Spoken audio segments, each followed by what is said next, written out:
সবে চাঁদটা উঠেছে, আর তার ফিকে জ্যোৎস্নায় সার বেঁধে এক দঙ্গল ছায়ামূর্তি আমার সামনে এসে দাঁড়িয়েছে। তাদের কালো মুখে সাদা দাঁতগুলো ঝিকমিক করছে। তারপর তারা এক পা করে এগিয়ে আসতে থাকলো। ক্যাকড়াডিহির মাঠে অনেক বছর আগে এক সন্ধেবেলায় এই ভয়ঙ্কর দৃশ্য মনে পড়লে এখনো আতঙ্কে আমার শরীর হিম হয়ে যায়। কথায় বলে 12 ভূতের পাল্লায় পড়া, আমি পড়েছিলাম 13 ভূতের পাল্লায়। Welcome to audio tales by Souvik. Bangla ও বিশ্ব সাহিত্যের বিভিন্ন ধারার গল্প শুনতে চলে আসুন আমাদের এই চ্যানেলে। আজ আপনাদের জন্য বিখ্যাত বাঙালি সাহিত্যিক সৈয়দ মুস্তফা সিরাজের লেখা 13 ভূতের কবলে। তাহলে শুরু করা যাক।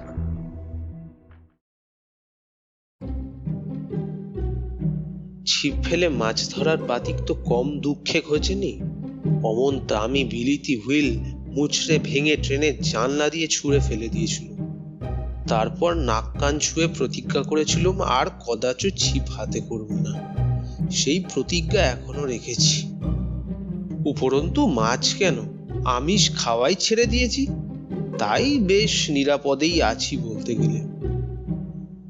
ব্যাপারটা বললে কেউ বিশ্বাস করবে না জানি, কিন্তু এতদিন পরে কাগজে পড়লুম ক্যাকড়াডিহির কাছে সেই কাকমারি ঝিলে সরকার মৎস্য চাষ প্রকল্প শুরু করবেন। কাজেই ভাবলুম সবটাই বলে দেওয়া উচিত, লোকেরা যদি সাবধান হয়। বছর 5 আগের কথা। তখন আমার ছিপের নেশা ছিল প্রচন্ড রকমের। আমাদের মফস্বল শহরটার আনাচে কানাচে এমন পুকুর বা জলা ছিল না যেখানে আমি ছিপ ফেলিনি। নেশা তুঙ্গে উঠলে তখন দূরে যাওয়া শুরু করেছিলাম। কোথায় কোন গ্রামে কার পুকুরে কিরকম মাছ আছে তককে তককে থেকে খবর নিতুম, আর সেখানে গিয়ে হাজির হতুম। মাছ তো বাজারে পয়সা দিয়ে কেনা যায়, আবার জাল ফেলেও মাছ ধরতে অসুবিধে নেই, কিন্তু ছিপ ফেলে মাছ ধরার কোনো তুলনা হয় না। তার চেয়ে বড় কথা, মাছ ধরার চেয়ে মাছের আশায় জলের ধারে বসে থাকার মতো আনন্দ আর কিছুতে নেই। তো যা বলছিলাম সেদিনের কথা। নিরিবিলি নিঝুম পরিবেশ, দামের উপর এক ঠ্যাঙে একটা সাদা বক বসে যেন ধ্যান করছে। মাছের প্রতীক্ষায় থেকে হঠাৎ কোনো তিতিবিরক্ত মাছরাঙা চ্যাঁ চ্যাঁ চেঁচিয়ে উঠছে। জলের উপর তরতরিয়ে খেলে বেড়াচ্ছে জল মাকড়সার ঝাঁক। টুকটুকে লাল গাংফড়িংটা ফাতনার উপর উড়ে উড়ে ছোঁ মারছে। তারপর ফাতনার কাছে জলের বুজকুড়ি ফুটছে। হ্যাঁ, চারে মাছ এসেছে। এত মোটা বুজকুড়ি যখন, তখন মাছটা হয়তো কিলো 10 হবে। উত্তেজনায় রক্ত চনমন করছে। ঝুঁকে বসে ছিপটা শক্ত করে ধরেছি। ফাতনা নড়লেই মারবো এক জোরালো খ্যাঁচ। তারপর ঠিক এই মুহূর্তে বিদঘুটে ঘটনা ঘটতে শুরু করেছিল, কিন্তু তখনও কিছু টের পায়নি। তবে তার আগের কথাটা বলেনি। শুনেছিল ক্যাকড়াডিহির ওদিকে একটা ঝিল আছে, তার নাম কাকমারি ঝিল। কাকের কথাটা কেন আসছে জানতুম না, পরে অবশ্য জেনেছিলুম। তো সেই ঝিলে নাকি আদ্যিকালের বিশাল বিশাল সব মাছ আছে। ছিপ ফেললে তারা এসে টোপ ঠোকরায় বটে, কিন্তু আজ পর্যন্ত কেউ একটা মাছও গাঁথতে পারেনি বড়শিতে। সেই শুনে আমারও জেদ চড়ে গিয়েছিল।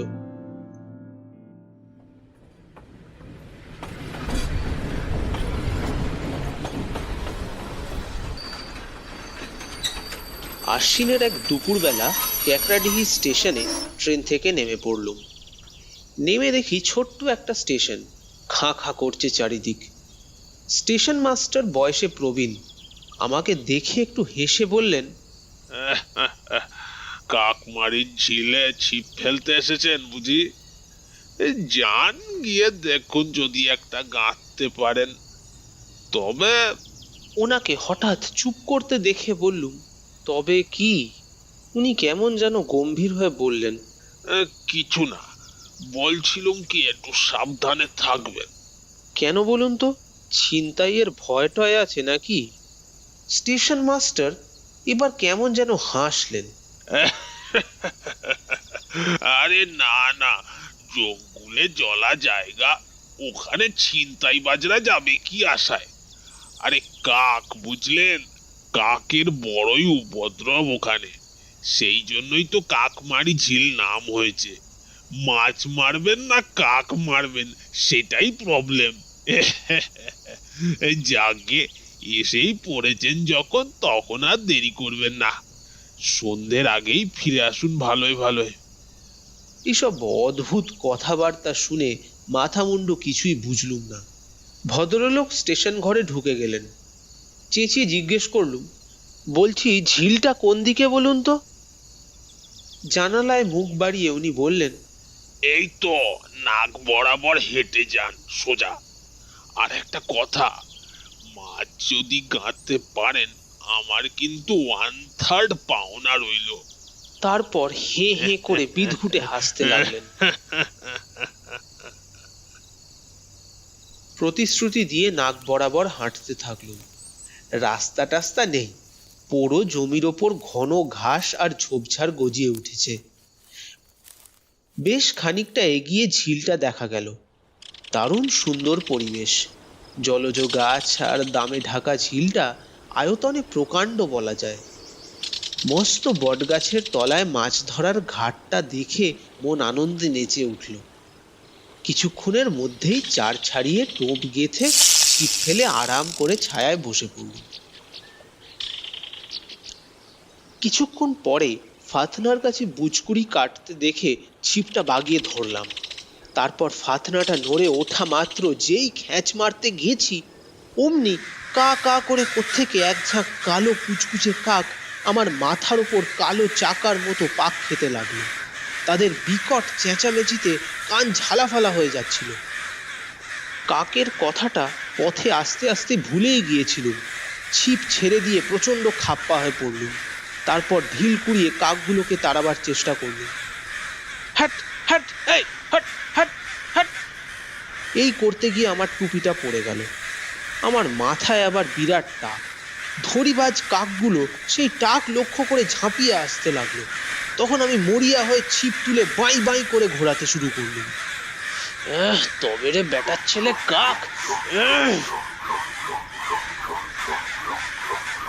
গাছের পাতায় শেষ পর্যন্ত বড়শিটা আটকে গেল বটে, কিন্তু এবার কাকগুলো জব্দ হয়ে সরে পড়ল।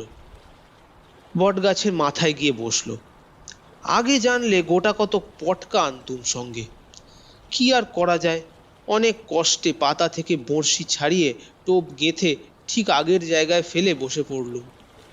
কিন্তু এইবার সতর্ক হলাম, বারবার পেছন ফিরে দেখে নিচ্ছি, কিন্তু কাকগুলো আর টু করছে না। ডালপালার ভেতর কোথায় বুঝি ঘাপটি মেরে বসে আছে। কয়েক মিনিট নির্ঝঞ্ঝাট কেটে গেলে বুঝলাম বাছাধনরা টের পেয়ে গেছে। দৈবাত বড়শি গেঁথে গেলে কি অবস্থা হবে নিশ্চয়ই আঁচ করেছে। ফাতনার কাছে বুচকুড়িগুলো মিলিয়ে গেছে কখন। মাছটা হয়তো ডাঙার ওপর ওই হুলুস্থুল টের পেয়ে কেটে পড়েছে। কাকগুলোর ওপর রাগে খাপ্পা হয়ে গেলুম। তারপর খেয়াল হলো, ওই যা, টুপিটা কোথায় পড়েছে খুঁজে আনতে হয়। কাকের লক্ষ্যস্থল আমার এই বিরাট টাকটাকে এখনো ঢাকিনি কোন আক্কেলে। টুপিটা ঝোপের পাশে পড়েছিল, কুড়িয়ে মাথায় পড়েছি। হঠাৎ বটতলার অন্য পাশ থেকে একটা কালো খেকুটে চেহারার লম্বা মতো লোক বেরিয়ে এলো। পাড়া গাঁয়ের মাঠে ক্ষেত খামারে যারা কাজ করে সম্ভবত তাদেরই কেউ। কোমরে একটুখানি ন্যাকড়া জড়ানো শুধু, বাদবাকি শরীর নগ্ন। একগাল হেসে সে বলল, মাছ ধরতে পারলেন বাবু মশাই? কই আর পারলুম, যা কাকের উপদ্রব। লোকটা খ্যাঁ খ্যাঁ ধরনের হাসি হেসে বলল, সে বলে দেব, আর ঝামেলা করবেনি। তবে কিন্তু মাছের ভাগ দিতে হবে বাবু মশাই। তা না হয় দেব, কিন্তু বলে দেব মানে কি? কাকগুলো কি তোমার পোষা কাক নাকি? আগে কতকটা। কতকটা মানে? লোকটা তার লম্বা নাকের ডগা চুলকে বলল, অত কথায় কাজ কি বাবু মশাই, আপনি যান, বসুন গে। ছিপের কাছে বসলুম আবার। ভাবলুম লোকটা আসলে রসিকতা করছে। বললুম, ওহে, মাছ ধরতে পারলে তোমাকে একটা অবশ্যই দেব। তুমি খালি দেখো যেন কাকগুলো আর বিরক্ত না করে, বরং গাছের ডাল ভেঙে নাও একটা।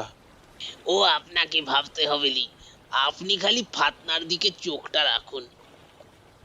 ফাতনার কাছে আবার ভোজকুড়ি ফুটে উঠল। ছিপ বাগিয়ে ধরল।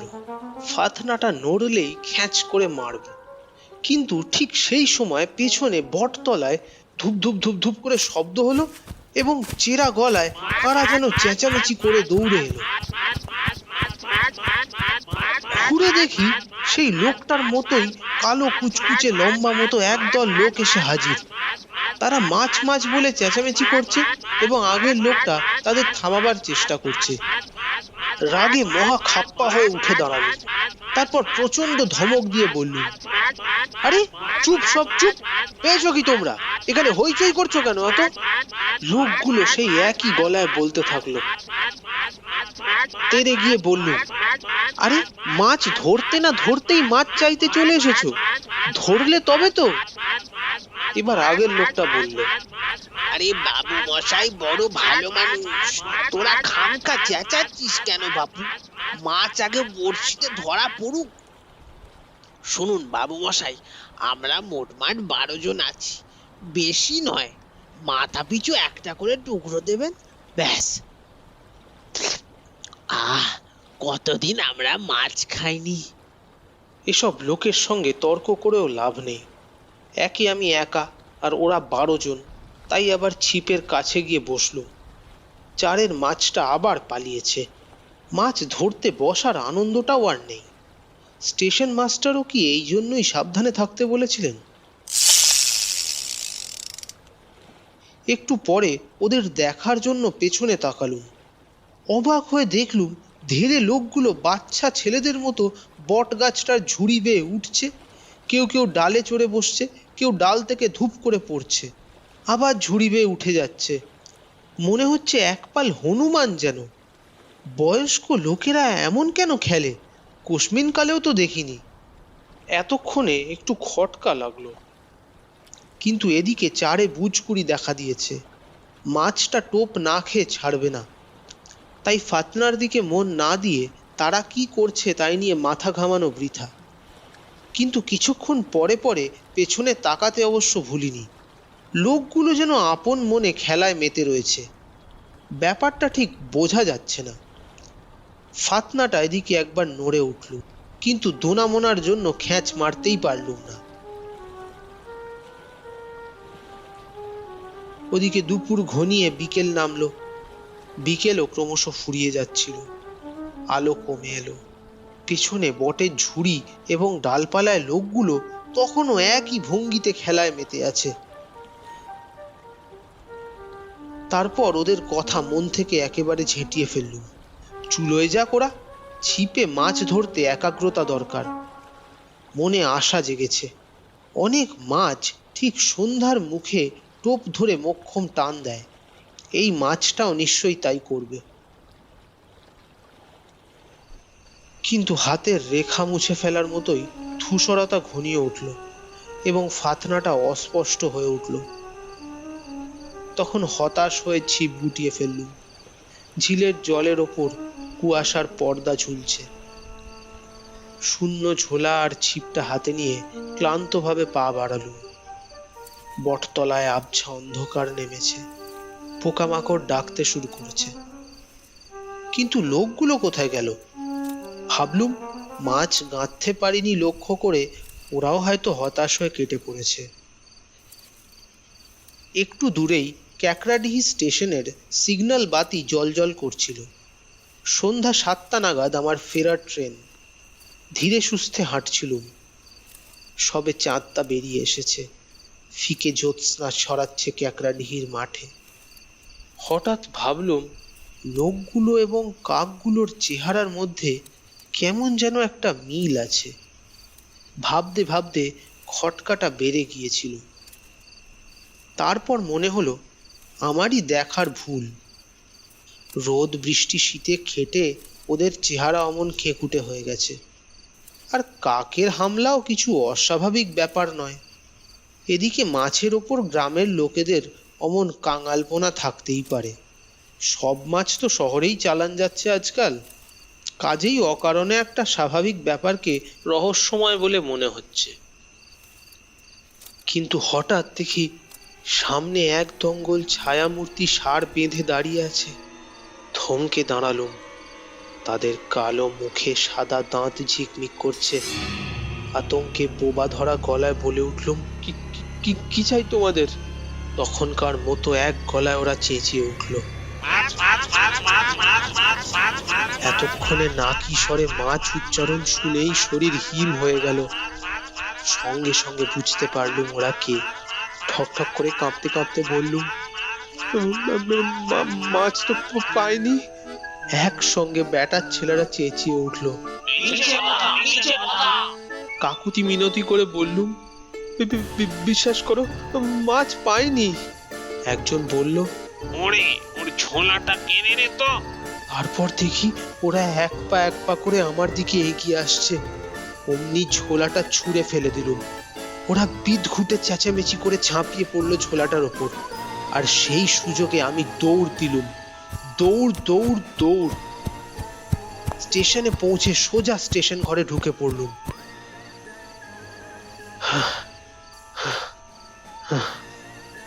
টেবিলের ওপর রেলের লণ্ঠন জ্বলছে, কিন্তু স্টেশন মাস্টার কোথায় গেলেন?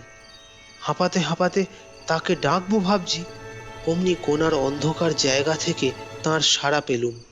কি মশাই, মাছ পেলেন নাকি? বললুম, মাছ তো দূরের কথা, কাকমারির ঝিল থেকে জোর বেঁচে ফিরেছি। আপনি ঠিকই বলেছিলেন। কিন্তু আমার যে মাছের ভাগ চাই, কথা দিয়েছিলেন। এই বলে স্টেশন মাস্টার অন্ধকার থেকে বেরিয়ে এলেন, মুখে সেই অদ্ভুত হাসিটা।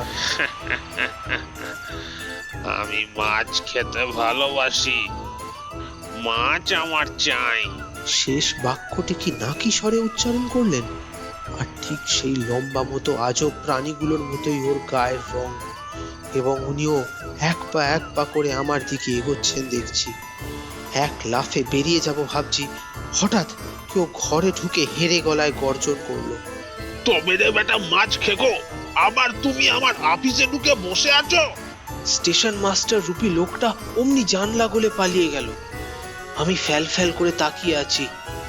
আসল স্টেশন মাস্টার, যার সঙ্গে তখন আলাপ হয়েছিল, হাসতে হাসতে বললেন, ভয় পানি তো, এই অখাদ্য স্টেশনে মশাই এইসব ঝামেলা লেগেই আছে। দেশে মাছের বড্ড আকাল। যাকে বসুন, মুখ দেখেই বুঝেছি কি ঘটেছে। যাই হোক, সেই আমার ছিপে মাছ ধরার নেশা ঘুচে গেছে তো গেছে। আসার সময় ছিপটা ভেঙে ট্রেনের জানলা গলিয়ে ফেলে দিয়েছি। এখন বেশ শান্তিতেই আছি। নিরামিষ খাই দাই, মাছ মাংস আর ছুঁই না। আজকের মতো গল্প এখানেই শেষ। গল্পটি যদি ভালো লেগে থাকে তাহলে লাইক এবং কমেন্ট করে জানাবেন, আর আপনার পরিবার এবং বন্ধুদের সাথে শেয়ার করে দেবেন। Subscribe to our channel and press the bell notification icon to never miss another update.